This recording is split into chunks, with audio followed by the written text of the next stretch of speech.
Soit attendre une place sur le podium de Ligue 1 cette saison. Pas question donc de manquer l'ouverture face à cette équipe de 3 qui, bien que bonifiée par l'expérimenté Yann Lachuer, n'ambitionne elle rien d'autre que le maintien. Aujourd'hui, Lens aligne 5 joueurs à vocation offensive avec Olivier Thomer, Jussier, Boukari, Daniel Cousin et Harouna Dindan. On va retrouver ces 5 hommes en action avec à la conclusion Dindan, l'Ivoirien, qui vient buter sur Ronan Lechrome. C'est la première occasion de cette partie.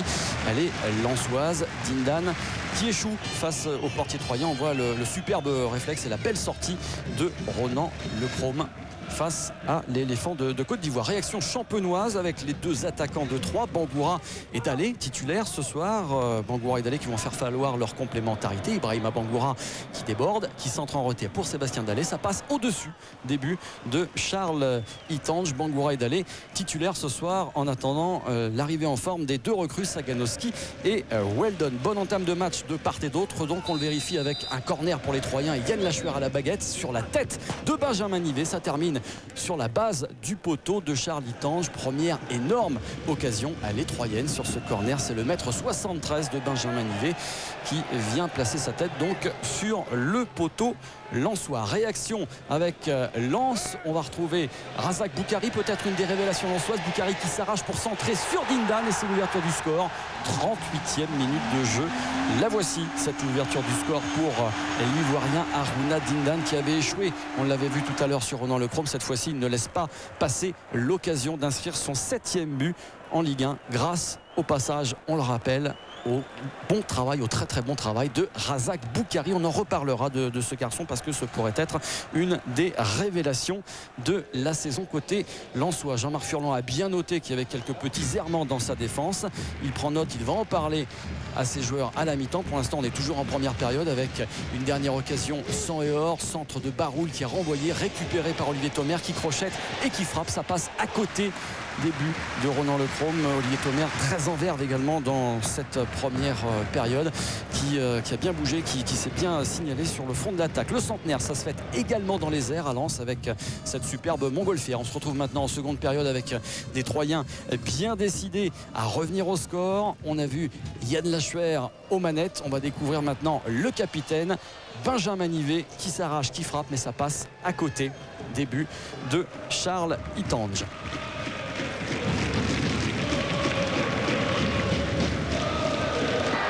Les Champenois qui frappent les premiers dans cette seconde période et Lens qui réagit maintenant en contre avec Olivier Thomer plein axe qui perd fort et qui tente sa chance. Et là, manchette de Ronan Lechrome, frappe surpuissante d'Olivier Thomer qui a priori restera lensois cette saison. On nous l'a confié, il n'y aura plus de départ côté lensois. On avait également parlé du départ d'Hilton. Il sera bien lensois cette saison, contrairement à ce qui a été dit et écrit ces derniers jours. On va retrouver 3 qui poussent en cette fin de rencontre avec des Troyens qui ont fait rentrer leurs derniers atouts offensifs avec Weldon, avec Saganowski, avec également Jaziri. Mais c'est Nivet qui va, là vous le voyez, décaler, d'aller pour une frappe enroulée.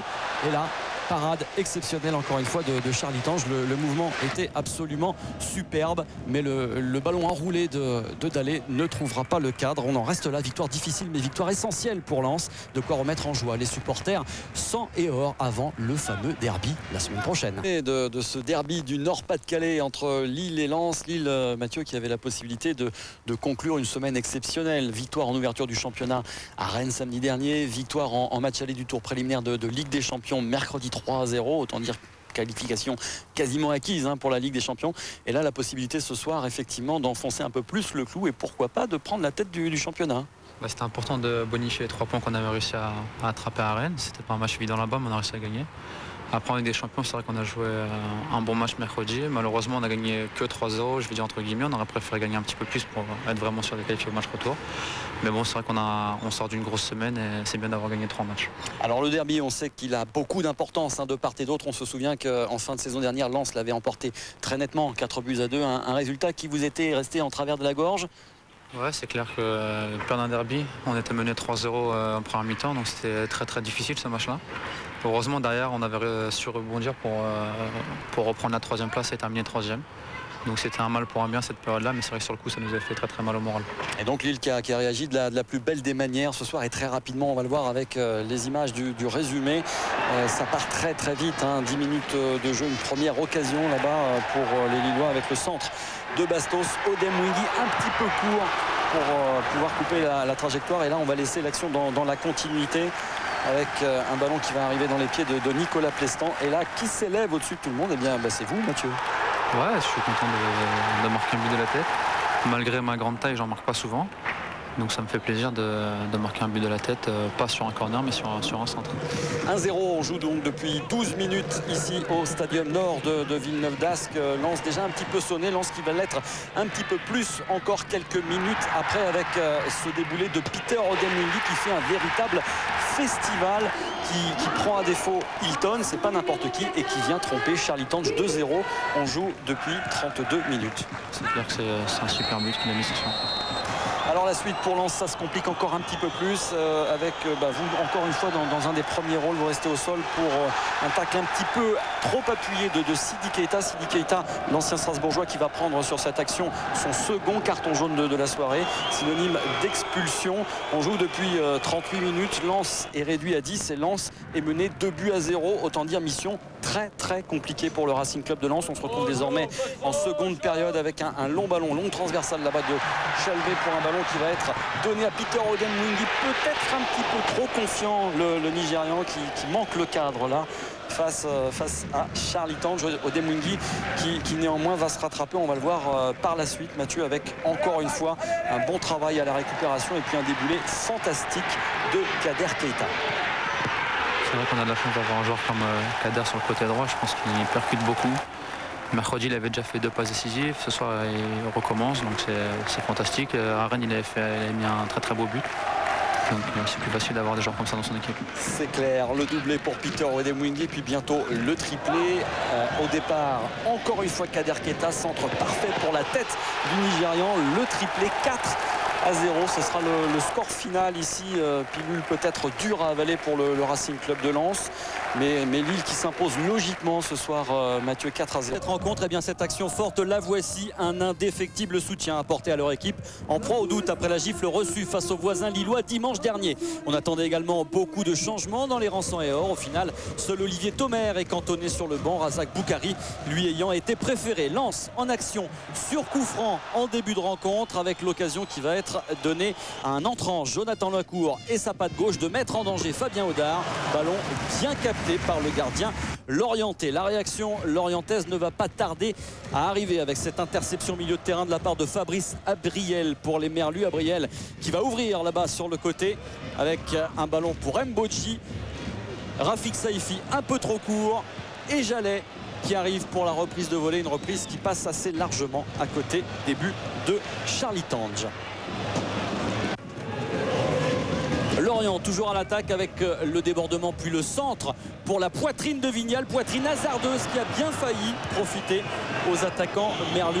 Il y a un petit peu de flottement dans cette défense sang et or dans la première période, et c'est au moment où Lorient prend confiance que l'ouverture du score va intervenir. Mauvaise passe en retrait de Karl Medjani pour Harouna Dindan, petit ballon piqué, 1-0 pour Lens. Une fois encore, le sauveur est ivoirien, il s'appelle Harouna Dindan, comme lors de la première journée face à 3. Lens profite d'une bévue défensive pour ouvrir la marque par l'intermédiaire de son attaquant international ivoirien. On est juste avant la mi-temps, il y aura une dernière occasion pour les Lensois avec ce bon travail une nouvelle fois de Dindan, relayé par Boukari. Harouna Dindan qui lève la tête, qui centre pour la volée de Daniel Cousin, et là claquette exceptionnelle de Fabien Audard. On revoit Dindan qui lève la tête, qui centre, et la volée trop impeccable sans doute de Daniel Cousin. 1-0, c'est le score à la mi-temps pour les Lensois, et c'est bien payé pour cette équipe sang et or. On est de retour des vestiaires maintenant avec Lorient qui réagit, les Lorientais à l'assaut début de Charlie Tange. Charlie Tange qui cette fois-ci s'interpose sur cette action lorientaise. Lorient toujours à l'attaque avec un ballon pour Gignac, entré en jeu en début de seconde période. Gignac qui dribble, qui rentre, qui va profiter d'un contre favorable. Le ballon récupéré par Ewolo, nouveau contre favorable, petite déviation de Rafik Saifi, et là Le bijou de la soirée, il est signé Christophe Jallet, titulaire ce soir pour la première fois cette saison. Il remplace et profite du forfait de Fabrice Fiorez pour ouvrir son compteur but. Un but absolument exceptionnel pour les Merlus, signé Christophe Jallet. Dès lors, Lens va se ruer à l'assaut. Début de Fabien Audard avec plus ou moins de conviction et avec plus ou moins de réussite. Éric Carrière entré en jeu lui aussi, qui sert idéalement Haruna Dindan. Haruna Dindan qui se développe dans la surface et qui centre trop mollement. La défense lorientaise ne sera pas inquiétée sur cette action pour le plus grand désespoir d'un Gervais Martel qui attend beaucoup mieux de son équipe. Une équipe lensoise brouillonne en fin de rencontre. Une dernière occasion pour le jeune Kevin Monet-Paquet entré en jeu quelques minutes auparavant. Un centre que ne peut reprendre Haruna Dindan. Un but partout, ce sera le score final. Ici on attendait une réaction d'orgueil ce soir côté lensois. Pour cela il faudra attendre au minimum une semaine de plus. En attendant, l'heure est à la réflexion au sein de l'état-major sang et or, avec des visages et des portes qui se ferment. Les petits papiers de leurs supporters. Leur fébrilité va largement faciliter la cueillette stéphanoise. Le premier but tombe dans l'escarcelle des Verts comme un fruit trop mûr. La pomme de la discorde entre Johan Dumont et son gardien. Saint-Etienne manque à plusieurs reprises d'enfoncer un peu plus l'adversaire avant d'y parvenir à la 45e minute sur une remise de Piquion pour Ilan. En deuxième période, Feindouno donne le coup de grâce aux Lensois sur une nouvelle passe décisive de Piquion. Le Guinéen prend le temps d'ajuster Charlie Tange. 3-0 pour Saint-Etienne. Dès la 55e minute, le match semble plié. Deux rebondissements vont pourtant enflammer la fin de la rencontre. Un nouveau but contre son camp d'abord, cette fois pour Saint-Etienne. Jeannot ne peut rien faire sur la déviation d'Ilan. Puis un pénalty obtenu par Haruna et transformé par Jussier à la 79e minute.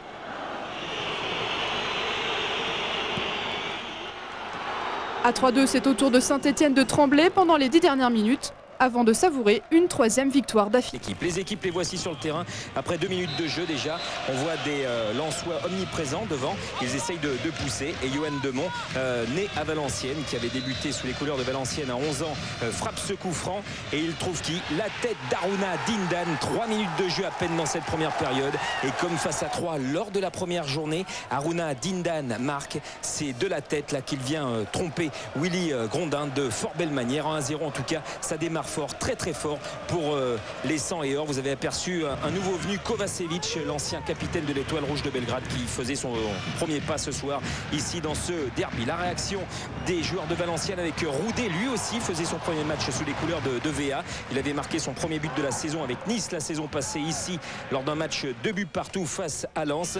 Des Lensois ici qui vont piéger sur des contres à la récupération et tout en puissance cette équipe de Valenciennes avec une nouvelle fois Géma le centre et qui à la réception, faute de marquage, mais en tout cas il est là, il répond présent. Haruna Dindan pour un doublé, 2-0 au bout de 20 minutes dans cette rencontre. Magnifique en tout cas, Dindan qui a marqué en match amical avec la Côte d'Ivoire cette semaine face à l'OGC Nice sur la Côte d'Azur. Antoine Comboiré demande du calme, de la patience à ses joueurs et surtout de faire très attention aux contres. Mais regardez comment ça se déroule bien dans le jeu lensois. Ligne 2 qui fonctionne et encore Géma qui va faire très mal ici en passant et surtout en centrant avec Johan Demont, petit extérieur. 3-0, un ballon qui était dévié au passage par le malheureux Silvestri, mais ça fait 3-0. Johan Demont répond présent, les Lensois également. Une mi-temps pleine de réalisme pour les hommes de Gillot, l'embrassade entre les joueurs et puis le soulagement à la pause pour le président Gervais Martel qui doit être très heureux. Mais que dire de cette équipe de Valenciennes? Elle est vaillante d'une part et d'autre part elle n'abdique jamais, à l'image ici de Batrou, le jeune Roumain de Valenciennes qui tente sa chance, mais ça passe tout près. Regardez du poteau de Charlie Tange qui était quasiment battu sur cette tentative. Gillot lui donne de nouvelles consignes à ses joueurs, notamment à Demont, parce qu'il faut se méfier de cette équipe de Valenciennes qui est capable de renverser des montagnes. La preuve, Batrou pour Mater le centre, et qui est là? Dufresne, le capitaine, à bout portant, et Tange qui fait une parade exceptionnelle face à celui qui avait fait ses grands premiers pas en Ligue 1 ici même il il y a 14 ans, en octobre 92, lors d'un premier derby en ce qui le concerne, et un derby perdu 2-1 par cette équipe de Valenciennes. Valenciennes encore et toujours omniprésent. On va retrouver le meilleur buteur en toute fin de rencontre ici, Steve Savidan, qui cherche à piquer son ballon, mais qui est là? Eh bien, c'est tout simplement Charlie Tange, ovationné par les supporters. Vous attendiez peut-être une réaction de ces joueurs lensois. Elle est venue avec ce score 3-0 face à une équipe de Valenciennes qui n'a absolument pas démérité, mais en tout cas il y a eu une grande retrouvaille, une grande communion avec les supporters de Bollaert dans une énorme ambiance, et on écoute la satisfaction du capitaine Seydou du côté du Racing Club de Lens. C'est sûr, il nous fallait ça. En plus c'est bien tombé, c'est un derby, donc pour le moral ça fait du bien. En plus on a vu une grande équipe ce soir. On savait qu'on avait le potentiel, qu'il fallait juste donner un peu plus. C'est ce qu'on a fait ce soir. Et j'espère surtout que ça va nous servir de leçon pour la suite. Et dans le piège, c'est ce que vont faire les Lensois en début de match. Sur son unique occasion, Aknas aurait très bien pu s'offrir l'avantage. Passé 10 minutes de flottement, le Racing prend le match à son compte, installe son jeu. Et sur 2 coups de tête, Cousin puis Koulibaly manque la cible. Les Lensois rentrent au vestiaire bredouille, ils ne sont pas plus heureux après. Totalement dominateurs, les 100 et or se créent cependant peu d'occasions. Les 2 plus nets sont gâchés par la cour.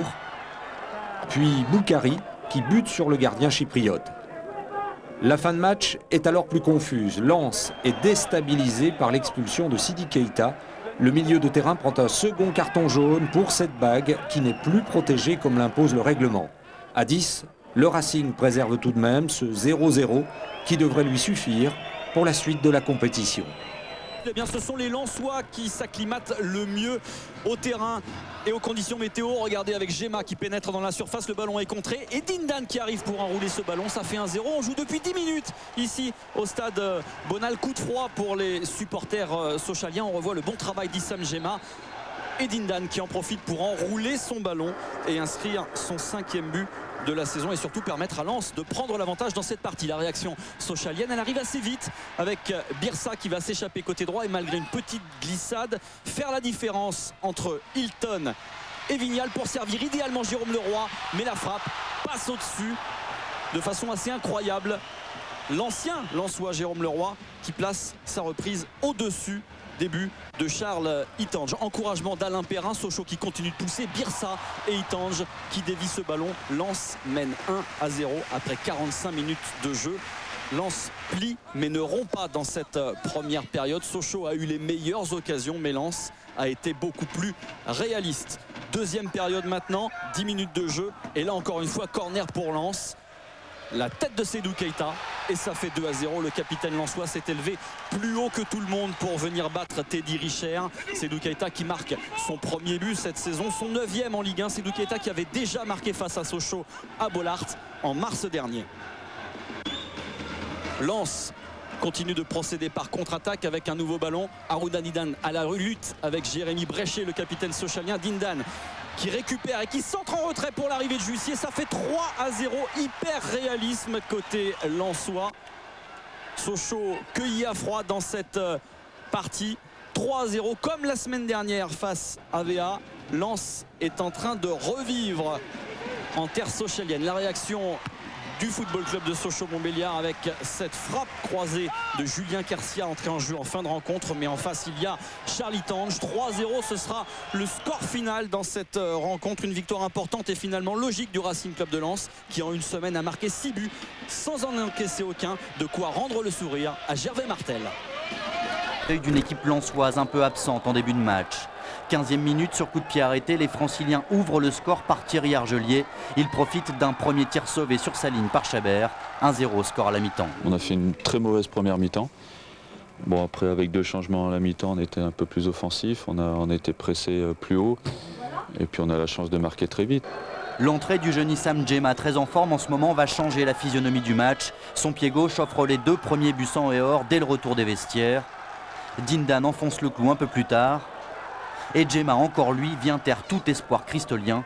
4-1, Lens a bien réagi, mais aurait dû agir bien plus tôt. Leçon à retenir pour le prochain tour, ce sera les 8e de finale. sportif qui accueille une équipe monégasque en proie au doute. Le premier assaut est nordiste. On ne joue que depuis 4 minutes 30 lorsque Demont déborde et centre. Gemma s'écroule et Dominique Malige, l'arbitre de la rencontre, donne du sifflet pour sanctionner la poussette de coup frais sur Issam Gemma. Dominique Malige, intransigeant. Je vous laisse vous faire votre propre idée. La poussette est certes peu évidente sous cet angle. On va la revoir une nouvelle fois. L'Argentin qui a sans doute touché du bras Issam Gemma. En tout cas, pour l'arbitre de la rencontre, cela ne fait pas le moindre doute. Penalty pour le Racing Club de Lens et premier tournant de la rencontre. Jussier face à Roma. Et 1-0. Troisième but cette saison pour le Brésilien qui n'en demandait pas tant. Une fois encore, ça part très mal pour l'AS Monaco dans cette partie. Sous les yeux ici de Roger Lemaire, l'entraîneur, le sélectionneur d'Issam Gemma, avec la Tunisie venue avec les anciens lensois fêter le centenaire sang et or à Bollaert. Nouvelle occasion pour le Racing avec ce centre de Dindan pour Issam Gemma une nouvelle fois qui contrôle et qui met le pointu. Et là, parade impeccable de Flavio Roma. On voit le bon travail du Tunisien et le petit pointu sur lequel Flavio Roma est vigilant. Réaction monégasque. Nous sommes maintenant en fin de première période avec ce déboulé de Jerko Leko qui crochette Hilton et qui frappe. La frappe est trop enlevée et passe au-dessus.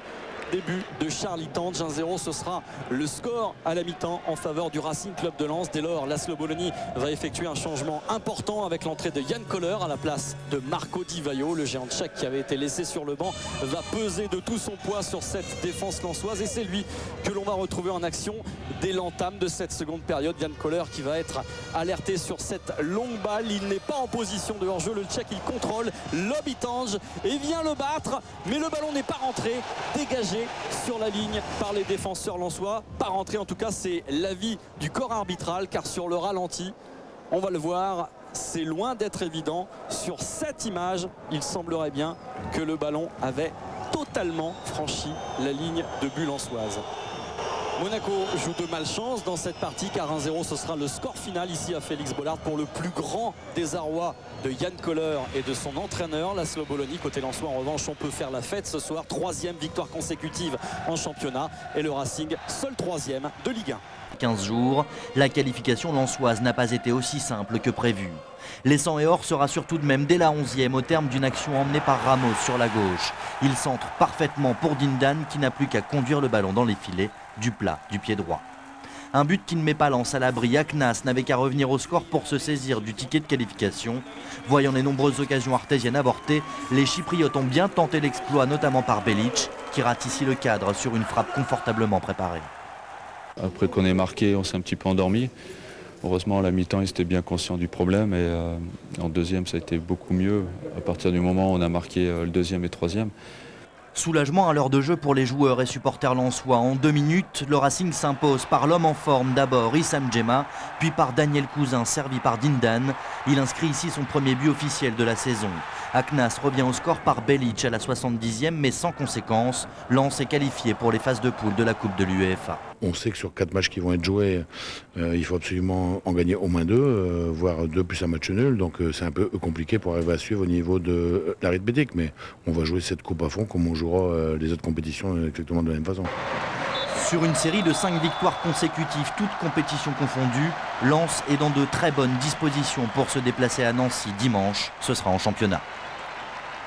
Pour Kim, la sortie d'Itange qui veut jouer le ballon, mais Monsieur Layek estime qu'il y a faute. Décision très litigieuse, très sévère d'accorder ce pénalty à Nancy. C'est l'habituel meilleur passeur de cette équipe qui va le frapper, mais également le spécialiste des pénaltys, Benjamin Gavanon, qui le transforme. 1-0 pour Nancy face à Lens. Match disputé, vous le voyez, sous un déluge sur Marcel Picot. 1-0 donc pour les Nancéens. 3e but cette saison pour Gavanon, son 2e pénalty. Et Nancy qui continue dans cette première période avec Gavanon dans un rôle que l'on lui connaît davantage, c'est-à-dire qu'il a cherché à passer et béringuer. On va retrouver Hilton qui a dégagé une première fois, qui va dégager une deuxième fois. Gavanon qui tente la reprise de volée et toujours Hilton qui a fait un très grand match au sein de cette défense lensoise. Mais à la mi-temps, le score est de 1-0 pour les Nancéens qui restent sur 3 matchs nuls d'affilée en championnat. C'est une bonne série d'invincibilité, mais il serait temps vraiment de gagner, enfin de prendre les 3 points.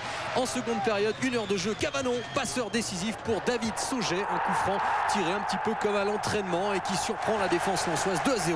L'ancien Bastiais qui marque son premier but sous ses nouvelles couleurs de Nancy. 2-0, on se dit que le break est fait, mais dès lors, eh bien, le match va vraiment gagner en intensité. Et nouvelle décision très litigieuse, Diakhaté qui joue le ballon mais qui accroche, on va dire pénalty encore une fois très sévère, presque de compensation pour Jussier qui va le transformer, mais c'est trop tard. Lens s'incline 2-1. Nancy donc 3e du classement après un quart de la saison.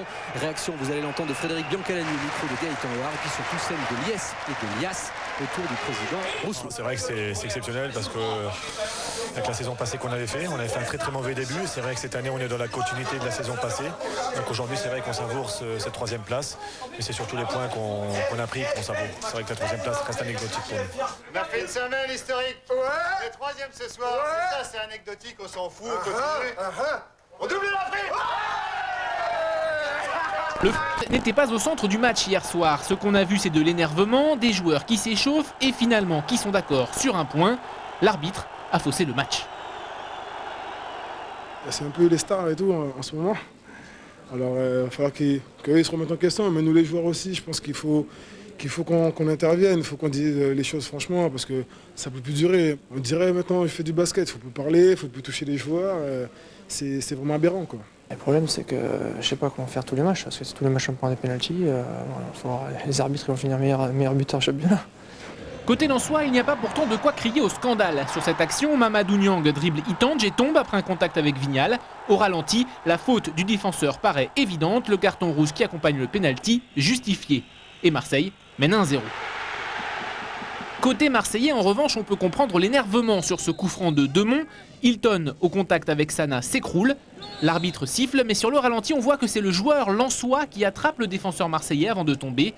Et Lens, grâce à Harouna, égalise sur ce pénalty injustifié. Les Lensois arrachent donc le nul et auraient même rêvé de mieux. On pensait gagner, mais un match nul, ça fait l'affaire ni de l'une ni de l'autre équipe, mais bon, il faut faire avec. Francis Gilles